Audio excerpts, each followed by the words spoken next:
Hello all, welcome back. तो आज हम ये जो हमने एटॉमिक फिजिक्स स्टार्ट किया था इसमें थोड़ा आगे बढ़ेंगे। तो पिछली क्लास में मैंने ये फॉर्मूले डिराइव करवाए थे, उसमें एक गलती हो रही थी। ये रेडियस वाले फॉर्मूले में थोड़ा ध्यान देंगे, मैंने पिछले लेक्चर में गलती से वो गलत लिख दिया था।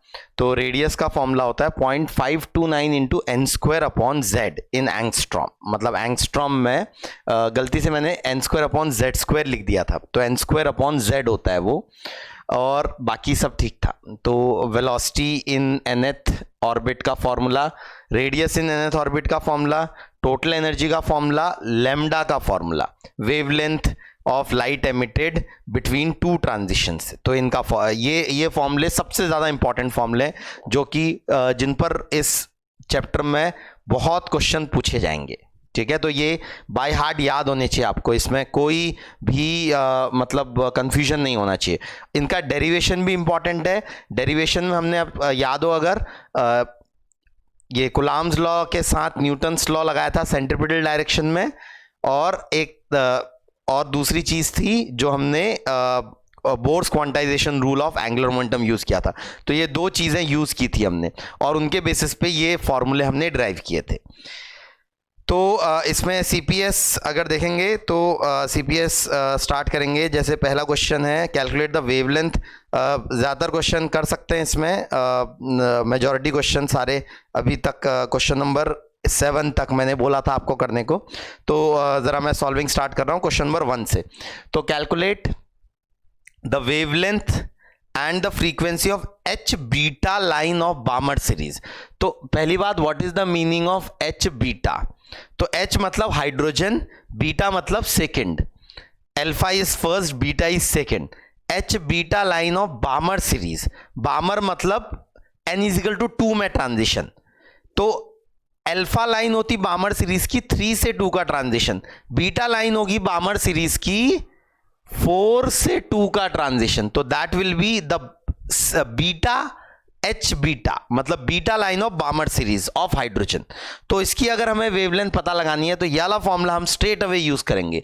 तो lambda will be equal to 912 divided by Z की जगह 1 आएगा क्योंकि हाइड्रोजन की बात हो रही है, into 1 upon 2 square minus 1 upon 4 square. तो ये हो जाएगा 912 divided by 1 upon 4 minus 1 upon 16।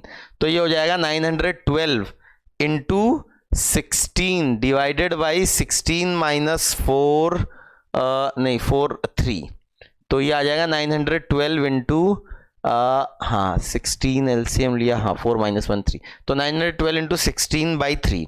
तो ये अगर देखेंगे ये 912 इसलिए लेते हैं हम क्योंकि ये 3 से भी डिविजिबल होता है, 4 से भी डिविजिबल होता है, और 6 से भी डिविजिबल होता है। तो ये अगर देखेंगे तो 304। तो ये आएगा 16 4 जा 64, 16 3 जा 48। तो ये आ गया 4864 एंगस्ट्रॉम। तो ये हमारी आ गई H beta of Balmer series. दूसरा उसने इसकी फ्रीक्वेंसी पूछी है। तो अगर वेवलेंथ आपको पता चल गई तो फ्रीक्वेंसी आप निकाल सकते हैं simply. New frequency will be speed of light upon wavelength.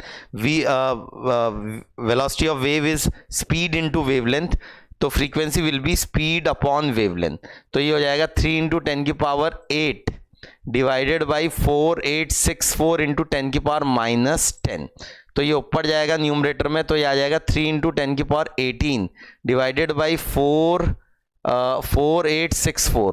तो यहाँ पर हम लिख सकते हैं 30,000 अपॉन 4864। 30,000 अगर किया मैंने यहाँ तो 1 2 3 4 10 की पावर 14। तो ये आ जाएगा 30 अपॉन 5 करीब करीब, 30 अपॉन 5 करीब करीब आ रहा है। तो 30 अपॉन 5 अगर देखेंगे तो ये आएगा अप्रॉक्सीमेटली 6 से थोड़ा बड़ा, मतलब 6 इंटू 10 की पावर 14, 6.1 या 6.2 इंटू 10 की पावर 14 हर्ट्ज। तो ये आ जाएगा हमारा फ्रीक्वेंसी का आंसर। तो ये इस चैप्टर के क्वेश्चन में हम ज़्यादातर जो करते हैं हम वेवलेंथ निकालते हैं और फ्रीक्वेंसी फिर उसके बाद अलग से निकालेंगे। Next question number 2, find the largest and shortest wavelength in the Lyman series of hydrogen in what region does electromagnetic spectrum does series lie, ये मैंने पिछले लेक्चर में कराया है। Largest wavelength and shortest wavelength, मतलब एक तरीके से L1 और L infinity. L1 Lyman series की फर्स्ट लाइन का मतलब होगा 2 से लेकर 1 का ट्रांजिशन, और लाइमन सीरीज की लास्ट लाइन का मतलब होगा इन्फिनिटी से लेकर 1 का ट्रांजिशन। तो ये दोनों वेवलेंथ आप निकाल सकते हैं, और हमने निकाला है पिछली क्लास में, और ये पूरी लाइन अल्ट्रावायलेट रीजन में लाई करती है। तो देख लेंगे सवाल को, पिछले लेक्चर में इसका सोल्यूशन किया गया है। अगला third question is very important. How many different wavelengths may be observed in the spectrum of the hydrogen sample if the atoms are excited to the state with principal quantum number n, excited to the state with principal quantum number n। अब यहां पर एक तो दो बातें मैं बताना चाहता हूं जो कि ध्यान रखनी है। एक है nth स्टेट या nth क्वांटम नंबर की स्टेट, और दूसरा है nth एक्साइटेड स्टेट। तो इनमें थोड़ा सा चीजों को ध्यान रखना पड़ता है। तो nth स्टेट जैसे फोर्थ स्टेट या फिफ्थ स्टेट या सिक्स स्टेट का मतलब होगा n इज इक्वल टू 4, 5 या 6 है।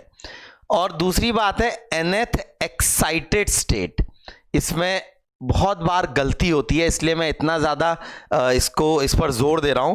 nth एक्साइटेड स्टेट का मतलब होता है n+1th स्टेट।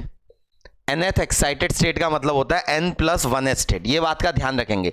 मतलब अगर बोला गया है फिफ्थ स्टेट, तो फिफ्थ स्टेट का मतलब है कि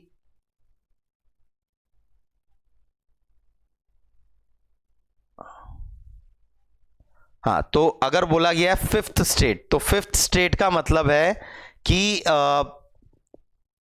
n इज इक्वल टू 5। लेकिन अगर बोला गया फिफ्थ एक्साइटेड स्टेट, तो फिफ्थ एक्साइटेड स्टेट का मतलब है कि सिक्स्थ स्टेट। मतलब फिफ्थ स्टेट और फिफ्थ एक्साइटेड स्टेट में देयर इज डिफरेंस।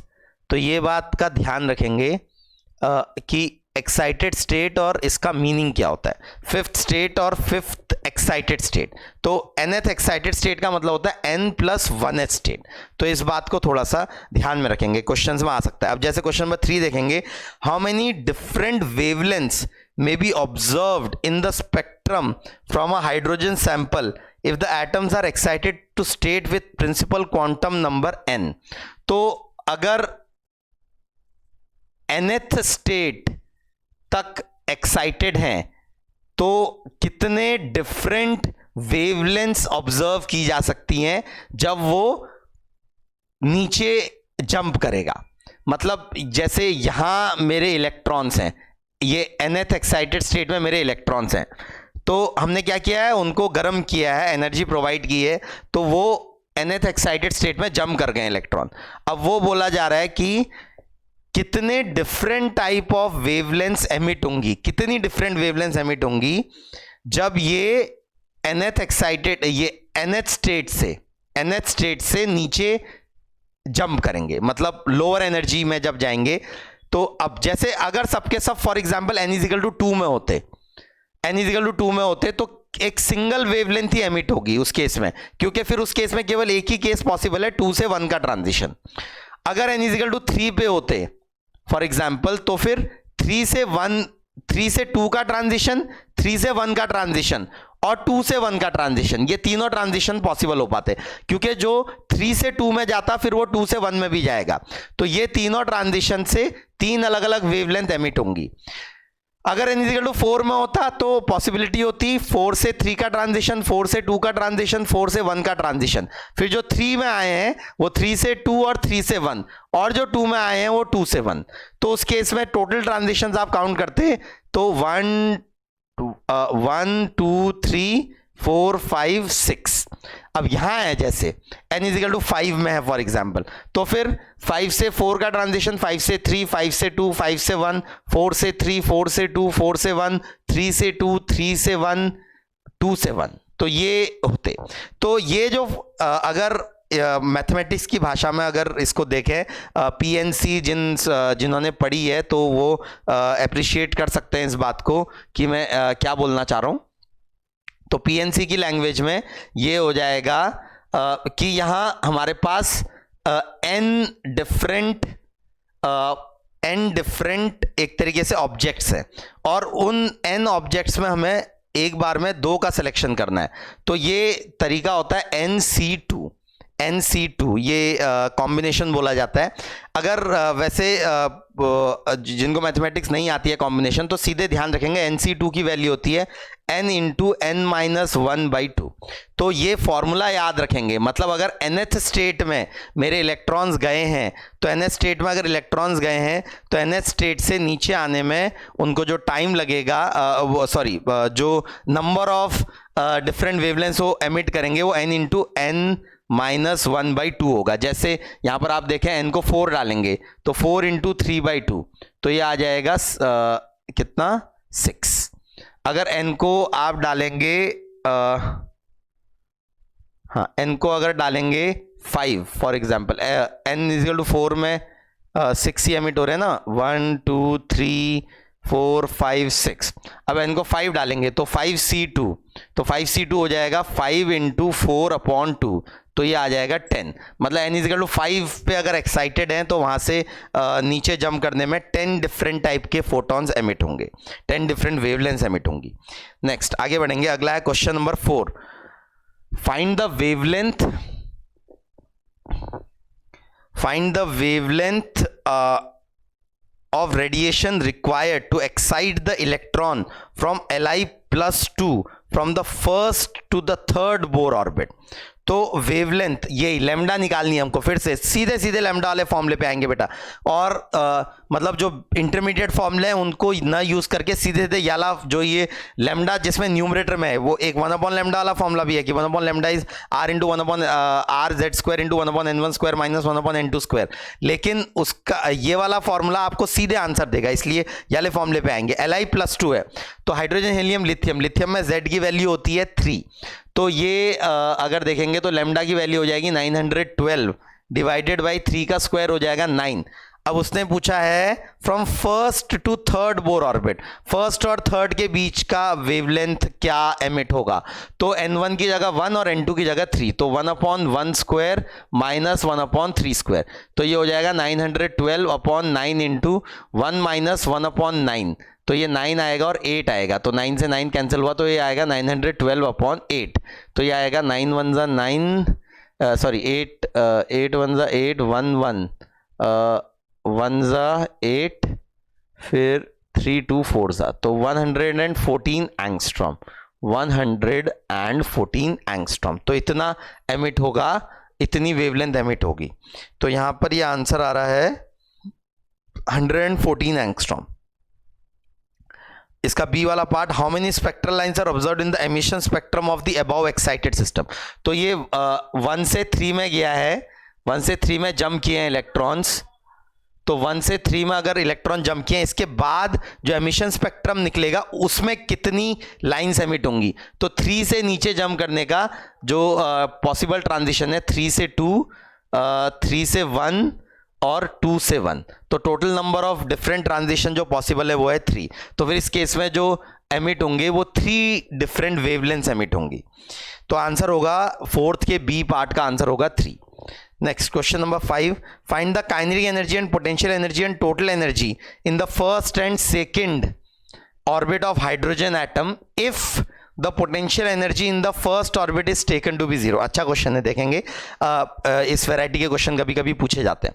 नॉर्मली जो फॉर्मूला है हमारा टोटल एनर्जी का वो है -13.6 into Z²/n², and kinetic energy जो होती है, काइनेटिक एनर्जी की value is equal to minus of total energy, मतलब ये माइनस साइन गायब हो जाता है। Kinetic energy is +13.6 into Z²/n², and potential energy is 2 times of total energy. Total energy का डबल करना पड़ता है पोटेंशियल एनर्जी के लिए। तो ये नॉर्मली ये जो इक्वेशन है, ये रिलेशन तब वैलिड होता है when potential energy at infinite, potential energy at infinity is taken to be 0। जब इंफिनिटी पे पोटेंशियल एनर्जी 0 ली जाती है तब ये फॉर्मूला वैलिड होता है, then this formula is valid. हमेशा नहीं होगा ये फॉर्मूला वैलिड, केवल तभी वैलिड होते हैं याले फॉर्मूले, ये वैल्यूज के फॉर्मूले जब इंफिनिटी पोटेंशियल एनर्जी 0 ली जाती है। अब अगर आप इंफिनिटी पे जीरो न लें, n इजिकल टू इंफिनिटी पे जीरो न लेके किसी और जगह जीरो ले लें, तो फिर उस केस में फॉर्मूले बदल जाएंगे, बिल्कुल बदलेंगे। तो फॉर्मूले चेंज होंगे और जो नई वैल्यूज आएंगी वो कुछ और होंगी इन वैल्यूज के मुकाबले। लेकिन क्या चेंज नहीं करेगा, ये इंपॉर्टेंट है। आप पोटेंशियल एनर्जी का लेवल चेंज कर लें, उसका जीरो लेवल चेंज कर लें, लेकिन तब भी डिफरेंस इन एनर्जी चेंज नहीं करता। मतलब जैसे आप नॉर्मली अगर आप देखें तो ग्राउंड पे अगर आपने ग्रेविटेशनल पोटेंशियल एनर्जी जीरो ली है तो h हाइट ऊपर, h1 हाइट ऊपर ग्रेविटेशनल पोटेंशियल एनर्जी की वैल्यू हो जाएगी mgh1, और h2 हाइट ऊपर ग्रेविटेशनल पोटेंशियल एनर्जी की वैल्यू हो जाएगी mgh2। तो ये h1 हाइट ऊपर और h2 हाइट ऊपर ये वैल्यूज होंगी। अब इन दोनों के बीच का जो गैप होगा वो पोटेंशियल एनर्जी का, वो हो जाएगा mgh2 माइनस h1। नाउ अब अगर आपने फॉर एग्जांपल यहां पर पोटेंशियल एनर्जी जीरो ले ली इस जगह, तो फिर उस केस में इस जगह की पोटेंशियल एनर्जी की वैल्यू हो जाएगी mgh2 माइनस h1। तो अगर आप देखेंगे तो अभी भी जो डिफरेंस होगा पोटेंशियल एनर्जी का वो पहले भी mgh2 माइनस h1 था और अभी भी mgh2 माइनस h1 ही रहेगा।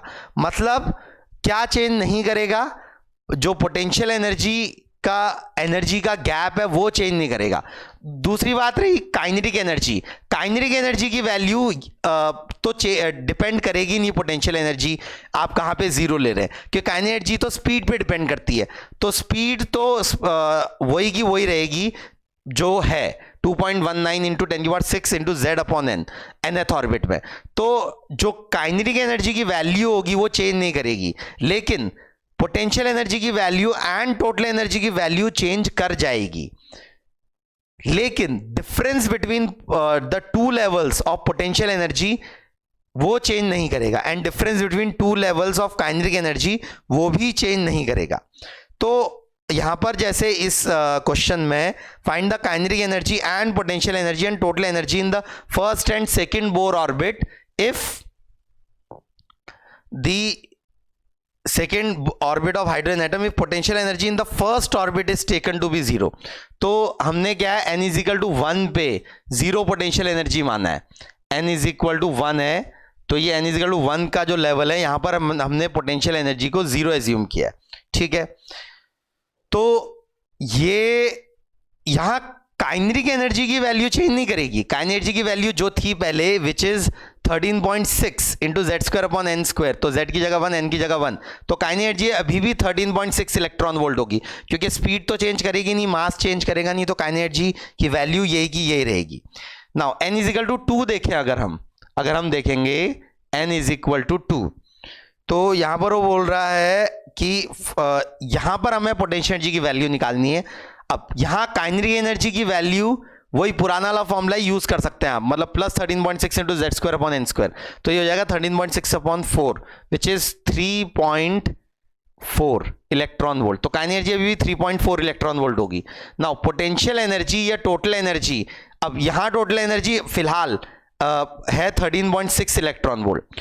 अब नॉर्मली जब हम ये करते हैं तो यहाँ टोटल एनर्जी की वैल्यू आती है जब हम potential energy at infinity zero लेते हैं।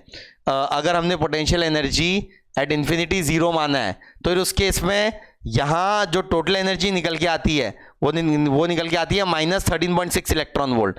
काइनेटिक एनर्जी निकल के आती है +13.6 इलेक्ट्रॉन वोल्ट, और पोटेंशियल एनर्जी होती है -27.2 इलेक्ट्रॉन वोल्ट। तो ये इनकी वैल्यूज होती हैं अगर आपने यहाँ पर ये लिया है तो तब ये वैल्यूज निकल के आती हैं। अब लेकिन अगर यहाँ से यहाँ जंप करें अगर हम, तो यहाँ से यहाँ जंप कर रहे हैं तो n इज इक्वल टू 2 पे भी वैल्यूज आप निकाल सकते हैं। ये सारी टोटल एनर्जी की वैल्यू होती है n इज इक्वल टू 2 पे तब -3.4, और काइनेटिक एनर्जी की वैल्यू +3.4, और पोटेंशियल एनर्जी की वैल्यू -6.8 इलेक्ट्रॉन वोल्ट। तो ये वैल्यूज होती हैं। अब जो ये टोटल एनर्जी या पोटेंशियल एनर्जी के बीच का गैप है वो चेंज नहीं करेगा, वो वही का वही रहेगा, it will not change. Potential energy या टोटल एनर्जी के बीच का गैप चेंज नहीं करेगा। यहां पर भी टोटल एनर्जी और पोटेंशियल एनर्जी के बीच का गैप सेम होगा जो यहाँ होगा। तो अगर आप ध्यान से देखें तो टोटल एनर्जी के बीच का गैप जो है यहाँ पर वो है 10.2, तो 10.2, बल्कि याद रखने को ही बोला था। तो अगर यहाँ 13.6 है तो फिर यहाँ टोटल एनर्जी जो हो जाएगी वो 13.6 प्लस 10.2 हो जाएगी। तो 13.6 प्लस 10.2 ये हो जाएगा 23.8 इलेक्ट्रॉन वोल्ट। दूसरा पोटेंशियल एनर्जी का गैप अगर आप देखेंगे तो ये 10.2 का डबल होगा, मतलब 20.4, तो प्लस 20.4। तो यहाँ पोटेंशियल एनर्जी अगर जीरो है तो यहाँ होगा प्लस 20.4 इलेक्ट्रॉन वोल्ट। आप देखें ध्यान से, पोटेंशियल एनर्जी और काइनेटिक एनर्जी का एडिशन इसके बराबर आना चाहिए टोटल एनर्जी के, और वो आ रहा है निकल के। तो this is the answer of energy level in first and in second orbit, अगर आपने पोटेंशियल एनर्जी जीरो मानी है at n is equal to 1 level. तो इस तरीके के सवाल इस कंसेप्ट से करने आने चाहिए आपको, इस तरीके से करने आने चाहिए। नेक्स्ट, लिथियम एटम है 3 इलेक्ट्रॉन्स। एक लिथियम एटम है उसमें 3 इलेक्ट्रॉन्स हैं। एक लिथियम एटम है एंड इट हैज 3 इलेक्ट्रॉन्स। तो 3 इलेक्ट्रॉन्स हैं लिथियम एटम में। Assume the following simple picture of the atom. The electrons move close to the nucleus, making a spherical cloud around it, and third moves outside this cloud in a circular orbit. Bohr model can be used for the motion of this electron, but n is equal to 1 states are not available to it. Calculate the ionization energy of lithium in the ground state using the above picture. So what is ionization energy? Ionization energy is the energy required to remove the electron from lowest possible state to infinity. Lowest possible state से infinity पे। जैसे hydrogen के लिए ionization energy होती है 13.6 electron volt, कि 13.6 electron volt energy आप supply करेंगे तो फिर वो इन्फिनिटी पे आप भेज सकते हैं हाइड्रोजन के इलेक्ट्रॉन को ग्राउंड स्टेट से। अब यहां पर लेकिन जो हमें आयनाइजेशन एनर्जी निकालनी है वो निकालनी है लिथियम की। अब लिथियम एटम में 3 इलेक्ट्रॉन होते हैं। अब लिथियम में क्या होता है, 3 प्रोटॉन्स होते हैं और इलेक्ट्रॉन्स इसके चारों ओर चक्कर काट रहे होते हैं। अब जो 3 इलेक्ट्रॉन चक्कर काट रहे होते हैं उसमें से 2 n इजिकल टू 1 स्टेट में होते हैं और एक होता है n इजिकल टू 2 स्टेट में। तो यहां पर मतलब ये वाली है n इजिकल टू 1 स्टेट और ये n इजिकल टू 2 स्टेट। तो n इजिकल टू 1 स्टेट में 1 इलेक्ट्रॉन होता है और n इजिकल टू 2 स्टेट में 2 इलेक्ट्रॉन्स होते हैं। तो अब यहां पर से यहां जब जंप का अब हमें क्या निकालना है कि हम इसे ऐसा इमेजिन कर सकते हैं, 2 electrons move close to the nucleus, making a spherical cloud around it, and the third outside this cloud in circular orbit. Bohr's model can be used for the motion of the third electron. ये जो तीसरा electron है इसमें आप bourse theory लगा सकते हैं। अब इसके अंदर देखेंगे तो 3 पॉजिटिव चार्जेस हैं और ये 2 नेगेटिव चार्जेस हैं। तो इनका नेट इफेक्टिव जो चार्ज हो जाएगा, अगर आप देखेंगे तो इनका नेट इफेक्टिव चार्ज हो जाएगा 1, तो +1 E इसका नेट इफेक्टिव चार्ज हो जाएगा इन 3 प्रोटॉन्स और 2 इलेक्ट्रॉन्स का मिला के। तो ये +1 E अगर देखेंगे तो यहां मतलब यहां से एक तरीके से ये 3 का अट्रैक्शन और 2 का रिपल्शन मिलके 1 का अट्रैक्शन ही काम करेगा। तो this is similar to a hydrogen atom with n is equal to 1 states not available, और केवल n is equal to 2 की स्टेट्स अवेलेबल है। एक तरीके से n is equal to 1 states available नहीं है यहाँ पर। तो this is similar to hydrogen atom where the lowest state possible is n is equal to 2।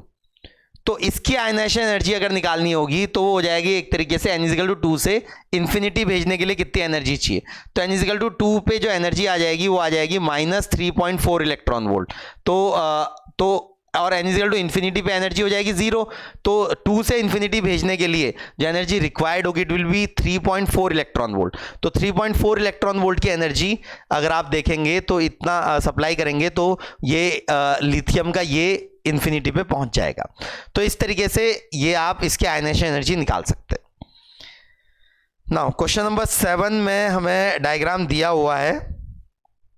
Question number 7 देखेंगे। क्वेश्चन नंबर 7 में हमें डायग्राम दिया हुआ है और बोल रहा है find the ionization potential of this atom. तो आयनाइजेशन पोटेंशियल होता है जितने पोटेंशियल से आपको एक्सलेट करना चाहिए एक इलेक्ट्रॉन को कि वो गिवन स्टेट से इन्फिनिटी पे लोएस्ट पॉसिबल स्टेट से इन्फिनिटी पे जंप कर जाए। मतलब अगर आयनाइजेशन एनर्जी जैसे हाइड्रोजन की 13.6 इलेक्ट्रॉन वोल्ट है तो उसका आयनाइजेशन पोटेंशियल होगा 13.6 वोल्ट। तो यहां पर डायग्राम दिखा रखा है क्वेश्चन नंबर 7 अगर आप देखेंगे तो find the ionization potential of this atom. तो ध्यान से देखेंगे तो जो हाइपोथेटिकल एटम वहां दिखा रखा है उसका आयनाइजेशन पोटेंशियल हो जाएगा 15.6 इलेक्ट्रॉन 15.6 वोल्ट। तो पहले पार्ट का आंसर होगा 15.6 वोल्ट ए पार्ट का। बी पार्ट अगर देखेंगे तो बी पार्ट है find the short wavelength limit of the series terminating at n is equal to 2। Short wavelength मतलब शॉर्टेस्ट वेवलेंथ मतलब लार्जेस्ट पॉसिबल एनर्जी। तो वो n इज इक्वल टू 2 पे जो एंड हो रही है तो उसकी लार्जेस्ट पॉसिबल होगी इन्फिनिटी से n इज इक्वल टू 2 का ट्रांजिशन।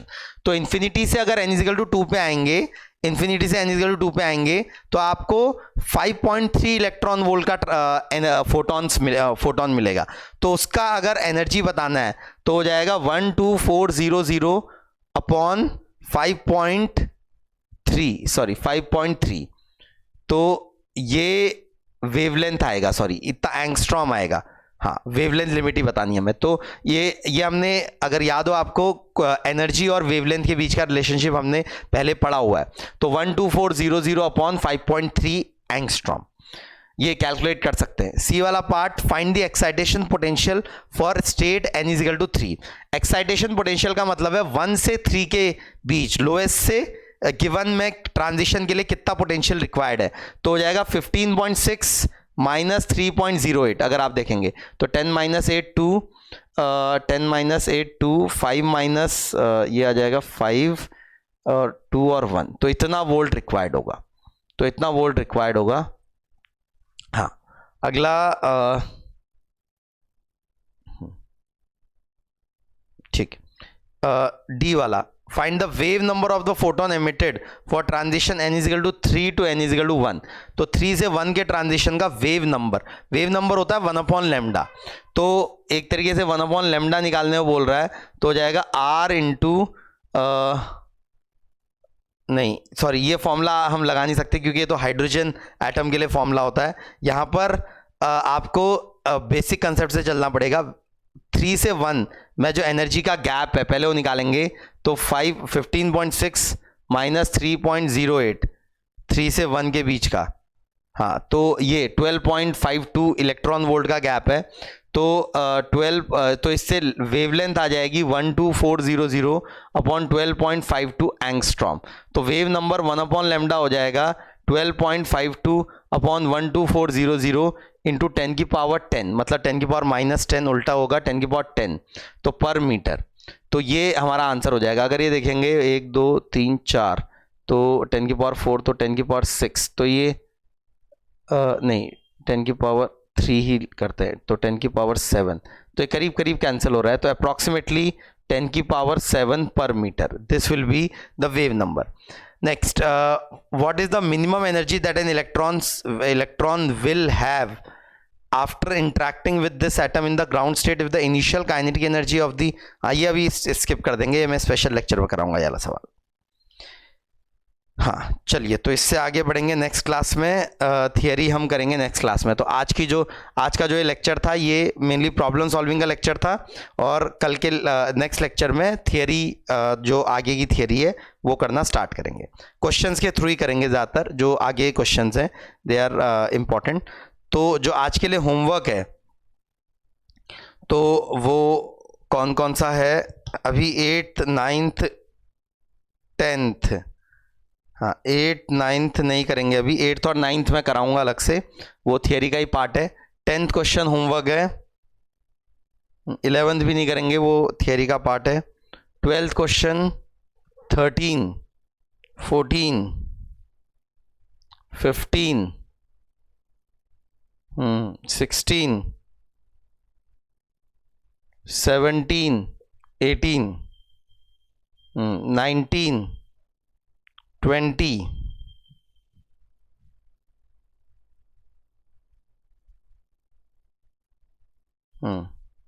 इतने कर सकते हैं।